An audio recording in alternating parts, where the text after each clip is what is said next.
समाज कितीही पुढारला तरी स्त्रीवरील अन्याय कमी व्हायचं नाव घेत नाही. तर आजकाल ज्या हल्लीच्या घटना घडत आहे त्या घटना जर पाहिल्या तर आज समाजातल्या प्रत्येक व्यक्तीला, प्रत्येक स्त्रीला स्त्रियांच्या संरक्षणासाठी कोणते कायदे आहे हे माहीत असणं गरजेचं आहे.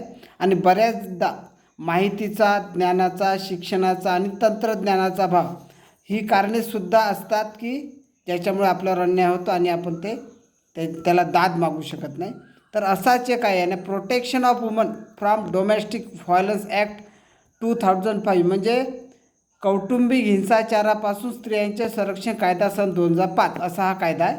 तर यामध्ये स्त्रियांना म्हणजे कुठल्या प्रकारे त्रास दिला जाऊ शकतात आणि स्त्रियांना जो अन्याय होतो किंवा स्त्रियांचा जो छळ होतो किती प्रकारे होतो म्हणजे अनेक प्रकारे छळ होतो. त्याच्यामध्ये एक एक गोष्टीचं जर आपण हे केलं तर असं वाटते की मानसिक होतो, मानसिक छळ होतो, शारीरिक होतो, लैंगिक होतो, भावनिक होतो, आर्थिक होतो, शाब्दिक होतो आणि धमकावणे वगैरे ह्या सर्व हे छळाचे प्रकार आहेत.